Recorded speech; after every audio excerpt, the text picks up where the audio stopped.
Hey, good morning, all you beautiful people. I hope you're well out there. It's staying warm. It's pretty cold out here in Texas. We got freezing temps, 9 degrees right now. Real feel of 2 degrees. So, from Michigan originally. Go Blue, Natty, national champions. Let's go, baby. Even though we're losing a lot of the team right now. I'm probably the head coach. Anyways, I digress. Yeah, it's cold out, so may stay home today. A little bit of snow on the road. I don't think people can drive here all that well in the elements, so just playing it safe and probably working from home today. At any rate, instead of rambling, I want to do a video real quick on Turo. We mentioned in a previous video that we do Turo for 2 of our vehicles, and I just kind of want to give a snapshot of what that looked like and provide some insight into how we're operating that, how we're performing, some of the overall settings within Turo and things you can do within it. So if you find interest in it, I hope you do. Probably not something you can do and make all that much money in a rural area. The metro areas, we're in the Dallas-Fort Worth area, so pretty ginormous metro area here. There's certainly a market for it. So we just started in November, part-time at first. November and December of last year, we were doing part-time. Initially, just my wife's car, a 2018 Porsche Macan, and then a 2024. I traded my truck in to buy more of a commuter vehicle and purchased a 2024 Toyota Camry that we are essentially listing on Turo, making available to guests on the weekends. So to kind of help offset those expenses from the additional cost of financing. So on the tail end of this, but in a separate video, I'll talk about the infinite banking concept and how we are applying our own banking system to this line of business, and see what that looks like, what the benefits are, what the process was to kick that off, things of that nature. So again, a relatively new journey for us there as well. I've mentioned in other videos. Tangent to that, I'm also getting I got my life insurance license last year, and I recently had an interview with the Nelson Nash Institute founding members, at least a couple of them, and was accepted into the program to go ahead and get the infinite banking certification. I think there's only a couple hundred people that actually have the certification, so it was both an honor and a privilege to be able to do that. And again, more videos on that later. So without further ado, I'll go ahead and share my screen, and we'll take a look at this Turo side of the house. Okay, as you can see here on the screen now, you got the Turo landing page. Pretty typical landing page. You got place where you enter the city, location, etc. that you're trying to book the vehicle, to from dates, etc., etc. So it's a nicely done landing page. And again, Turo, if you're not familiar with it, it is a vehicle peer sharing platform for personal vehicles to go ahead and rent out, much like Avis and Budget, but on a private basis. So switching to host. Okay, so to come in here to the host pages, again, it's kind of similar to like Airbnb or VBO, where you list your vehicles up here and your houses. Although here it's simply vehicles. So what you do here is you can see the 2 vehicles that we have listed, their last trip, the number of trips, ratings, etc.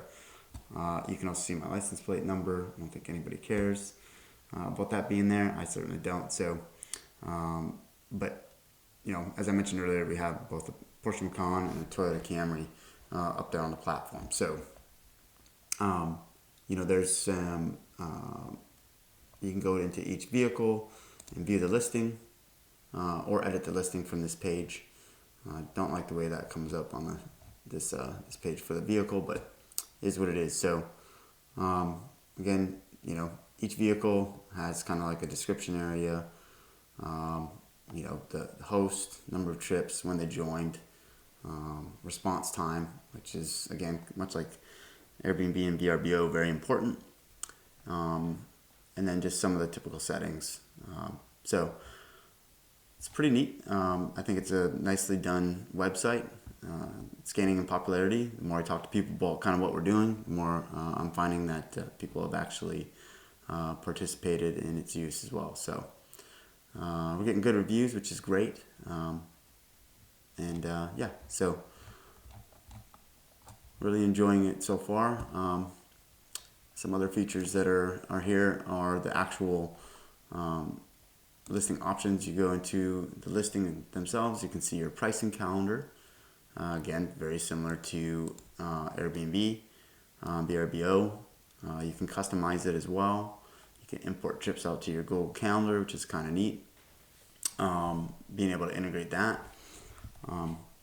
January and February are kind of slow, so our pricing is a little bit lower there, but they do have a dynamic pricing tool built into the platform.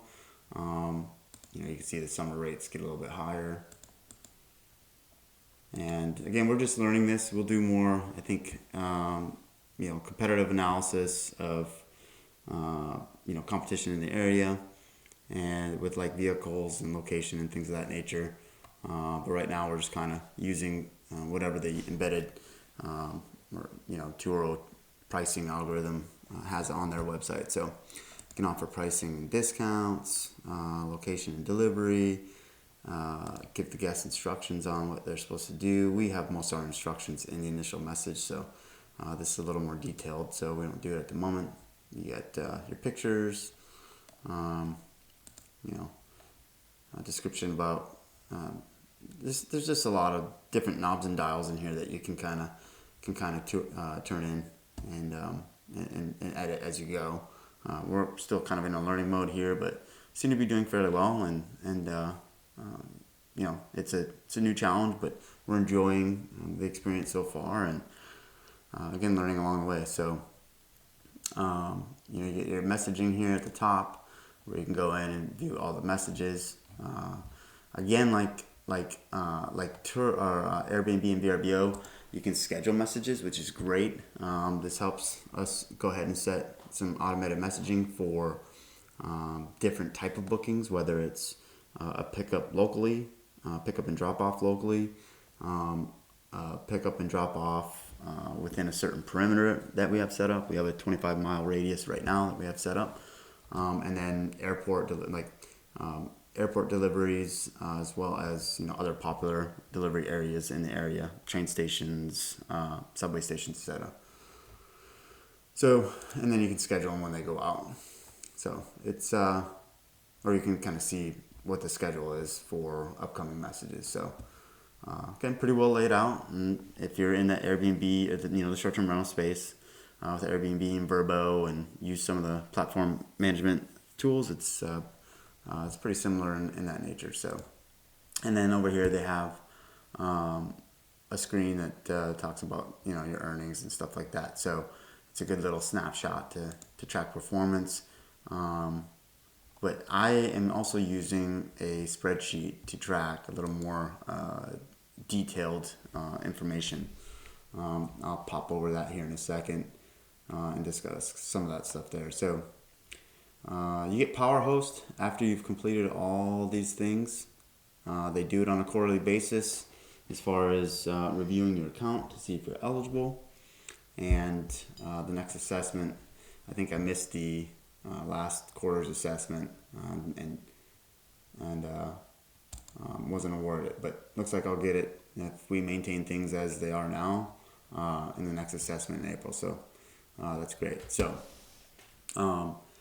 separate from that is what I mentioned earlier, which is this kind of like we're trying to track on a more detailed basis what our actual profits and losses are within this line of business. So some of these later dates here, bookings that are upcoming, I go ahead and lay in the information, and then some of the expenses that get populated afterwards, I'll go ahead and fill in, after the booking's done. So a little bit of this information is lagging, but we wanted to have a better understanding of, and again, this is all fairly new. We're still trying to dial stuff in, but it is a good place to go ahead and capture a lot of this information.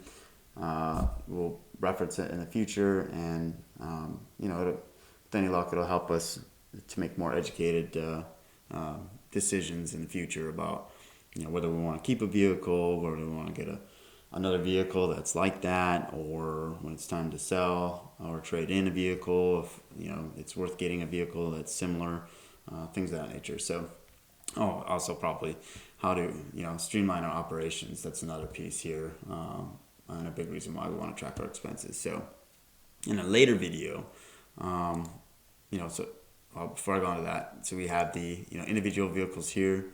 Again, we just started full-time on both of these vehicles because we have a third vehicle. So these two vehicles are now rentable, almost full-time. The Macan's full-time.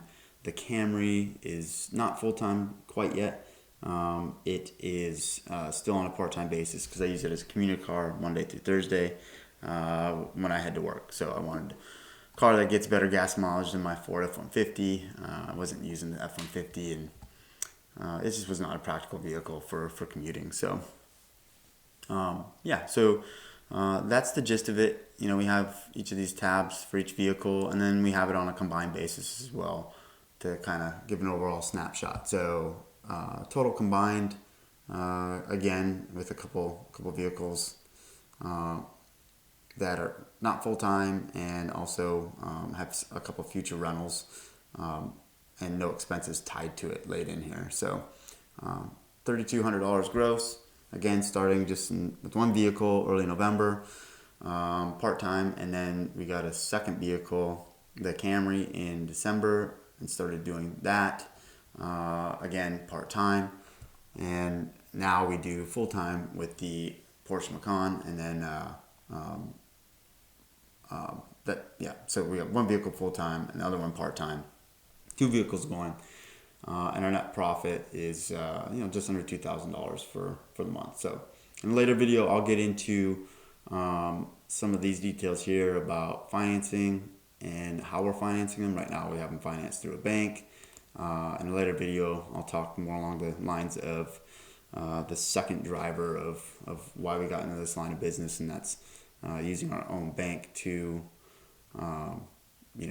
finance the vehicle through a dividend-paying whole life insurance policy. So more on that later. So that's a quick snapshot of kind of the business venture that we went on here with this Turo gig. It's pretty good. It's been fun. It's been a learning it's been a learning experience, and we'll learn more as we go along. And it's challenging, just like any other business venture. It's fun. We get to interact with guests. We have had an incident where we got the vehicle back early on. I think our second rental, and someone had been smoking marijuana, smoking the weed in there, and no big deal to us. Actually, my wife took it surprisingly well. It's probably because we've been groomed by owning and operating vacation rentals, for the last 3 years, and then long-term rentals before that. Stuff happens. It's an asset, and you just gotta, fix the problem, mitigate the opportunity for those kind of events in the future, and move on and press. So, one piece I didn't touch on is there's obviously some built-in liability and vehicle protection plans within Turo. So, it's not a free service through them. I think they use traveler's insurance to insure each of the bookings, but we choose the 75 plan. There are other plans out there that you can do. where you collect 90% of the booking fees, or I'm sorry, the total booking amount, minus fees. Here we're earning 75% of the trip price. That 90% piece, I don't think there's any deductible, but you don't get this vehicle replacement. This vehicle replacement money during any repair period for your vehicle. So the trade-offs within that space, we did a little bit of research, and 75 plan seems to be one of the more popular ones. So that's kind of what we're running with at this point. So that's kind of it in a nutshell. Okay, so thank you, for taking the time to watch this, and hopefully you got some insight into the Turo platform. A lot of people actually aren't familiar with it. We get a mix of it, right? We've had neighbors that have used it in the past. I have friends that have mentioned using it, on a trip to, on one of their trips somewhere where they need a rental vehicle. So it's certainly gaining in popularity, which is great. I think Uber's trying to get a piece of that pie now here in the States. So we'll see how that goes from a big dog competitor standpoint, as Uber is a name brand, a household name nowadays. So we'll see what they do to the space there. So, these videos are pretty raw. I'm doing all the editing myself, so they're a little, they're a work in progress, I'll say. So at any rate, stay tuned for a future video kind of about infinite banking and how we're going to dovetail this line of business into using our personal bank, which is our whole life policy that's especially designed for infinite banking to finance at least one of these vehicles initially, and essentially become the bank. So more on that later. But in the meantime, how about those Detroit Lions? If you made it to the end of this video, they've had a really long playoff drought, over 30 years, and they won their first playoff game, not playoff drought, playoff win. And they won their first game last night. So super exciting stuff. So, it's great to be a Michigan man, and we're excited to keep going on in the playoffs. So see if I get this posted before the next playoff game, and whether or not they're going to an NFC championship game. So at any rate, more future videos along these lines, in the different businesses that we have going on. It's all learning experience, pretty raw. We're doing a lot of this organically, so it was about time to go ahead and share some of this information, because you never know who's going to find the content valuable, and it's fun. It's been fun so far, getting out there, put myself out there, and talking to you guys. So have a great week. Stay warm if it's cold. If it's warm, enjoy it, and be blessed. Thanks, guys. Talk to you soon.